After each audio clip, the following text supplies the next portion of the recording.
আমি নতুন একটা রেসিপি নিয়ে আমি হাজির হলাম আপনাদের সামনে। রেসিপিটা কি আপনারা দেখুন। এখন তো কাটোয়ার ডাঁটার সময়।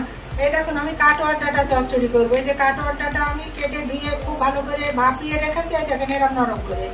এর সঙ্গে আমি দেবো ঝিঙে, এই যে কাঁঠালের বিচি, এই যে আলু, এই যে পটল। তা আমি এই সবজিগুলো একে একে ভেজে নেব। ভেজে নিয়ে তারপরে হচ্ছে আমি রান্না করবো। তা মাদার্স কিচেনে নমস্কার বন্ধুরা, মাদার্স কিচেনে আপনাদের সুস্বাগতম। তা আসুন তাহলে এই সুস্বাদু মুখরোচক এই এখনকার দিনে ডাঁটার চচ্চড়িটা আমি কেমন করে করি দেখে নেওয়া যাক। তা আমি প্রথমে আমি সবজিগুলো ভেজে নেব। আমি আলু ভেজে তুলবো, পটল ভেজে তুলবো, আলুগুলো আগে ভেজে নেবো।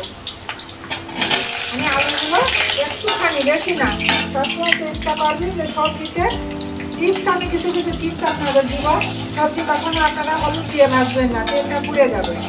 আমি এই সবজিগুলো সবগুলো সবজি ভেজে নিয়ে তারপরে আমি চচ্চড়ি মেন যে প্রসেসটা সেটা আমি আপনাদের দেখাবো। দেখুন সবজিগুলো দেখুন এরকম সুন্দর করে ভেজে নিতে হবে, না হলে কিন্তু আমার এই যে ইউনিক রেসিপিটা এই চচ্চড়ি না হলে কোনো মতে স্বাদ হবে না।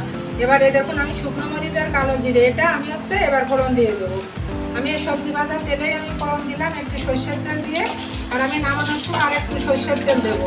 আর নামানোর আগে কী দেবো, যেহেতু এটা সর্ষে বাটা ডাঁটা চচ্চড়ি, এ দেখেন কাঁচামরিচ আর এই যে কালো সরষে আমি এই গরম জলে লবণ হলুদ একটুখানি দিয়ে বেটে রেখে দিয়েছি। এটা আমি নামানোর আগে আপনাদের দেখিয়েই আমি দেবো।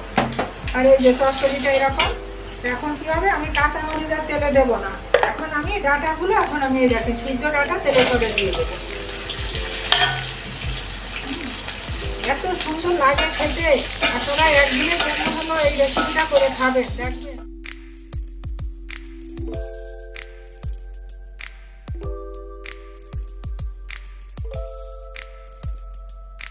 এই সবজিগুলো আমি যে আলু, কাঁঠালের বিচি, পটল আর ঝিঙে আমি এর দুটো দিয়ে দিলাম। এই দুটো দিয়ে এইবার হচ্ছে আমি ওই যে হলুদ বলেছি, আমি চচ্চড়িতে হলুদ কিন্তু কমই দেবো। আমি এইটুকু হলুদ আমি এই যে ছিটিয়ে দিয়ে দিলাম। চচ্চড়িতে সর্ষে বাটা হলুদ কম দেবে, কম না দিলে হলুদের গন্ধে সর্ষে বাটার গ্রানটা নষ্ট হয়ে যায়।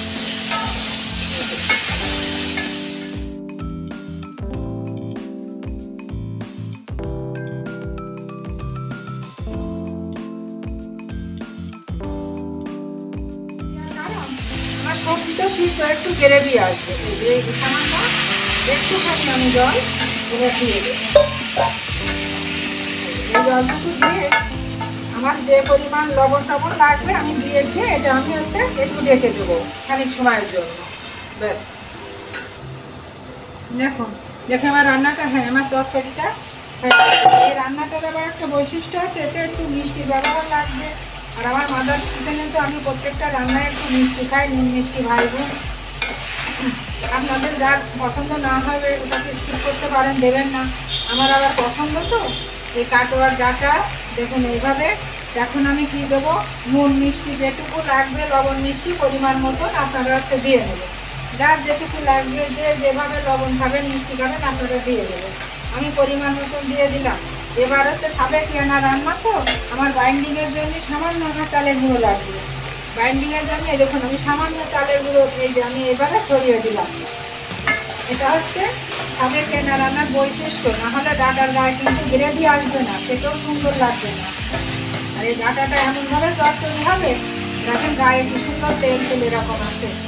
এবার কি করবো, এবার আমি সর্ষে বাটা দিয়ে কিন্তু আমি জাল দেবো না। এই যে কাঁচা মরিচ আর সরিষা, অনেকগুলো কাঁচা মরিচ, এবার এটা আমি দিয়ে দেবো। এটা আমি এটা দেওয়ার পরে আমি কিন্তু আর চচ্চড়িতে জাল দেবো না। আর কি দেবো, আমি খানিকটা এই নামানোর আগে এই যে সর্ষের তেলটা আমি ছড়িয়ে দিলাম যাতে সুন্দর একটা ফ্লেভার আসে। এটা না দিলে কিন্তু আপনার চচ্চড়িতে স্বাদ হবে না। আমার ডাঁটা চচ্চড়ি মোটামুটি কমপ্লিট। আমি তো ঘ্রাণটা পাচ্ছি, আপনারা হয়তো পাচ্ছেন না। রান্নাটা দেখে হয়তো বুঝতে পারছেন এর পিছনে একটু পরিশ্রম করতে হয় বেশি। আর এই চচ্চড়িটা এত সুন্দর স্বাদের হয়। চচ্চড়িটা কিছু সময়ের জন্য আমি এবার গ্যাসটা অফ করে দিয়ে আমি একটু ঢেকে দেবো। আর আপনাদের সঙ্গে কিছু কথা, আপনারা যদি এই ধরনের ট্রেডিশনাল বা সাবেকিয়ানা রান্না দেখুন, তাহলে এবার আমি কি করব, ডাঁটা চচ্চড়িটা আমি একটু সময় পরে আমি ডাঁটা চচ্চড়িটা দেখুন এবার আমার ডাটা চচ্চড়িটা এই দেখুন, দেখলেই বুঝতে পারছে। আমি আমার সাঁড়াশিটা দিয়েই ধরি, যে বলেছি আমার শ্বশুরের দেওয়া সাঁড়াশি, এই যেগুলো নয়তো আপনারা এখন চেনবেন না, এটাতে সাঁড়াশি বলে। এবার আপনারা ডাটা চচ্চড়িটা দেখুন। আর আমার থালাটাকে ময়লা ভাববেন না কিন্তু, এটা আমি সবজি ভেজে রেখেছিলাম, সবজি ভাজা তেল আছে ওটা। ডাটা চচ্চড়িটা দেখুন কি সুন্দর লাগছে। গরম ভাত রান্না করে মোটা চিকন কোনো কথা না, এই ডাটা চচ্চড়ি করে খেয়ে নেবেন। এই যে কি সুন্দর লাগছে দেখুন এইভাবে ডাটা চচ্চড়ি। আপনারা সর্ষে বাটা কাটোয়ার ডাটা চচ্চড়ি এইভাবে একদিনের জন্য হলো প্লিজ করে খেয়ে দেখবেন, আর আমাকে কমেন্টে জানাবেন যে আপনাদের কেমন লাগলো এই রেসিপিটা।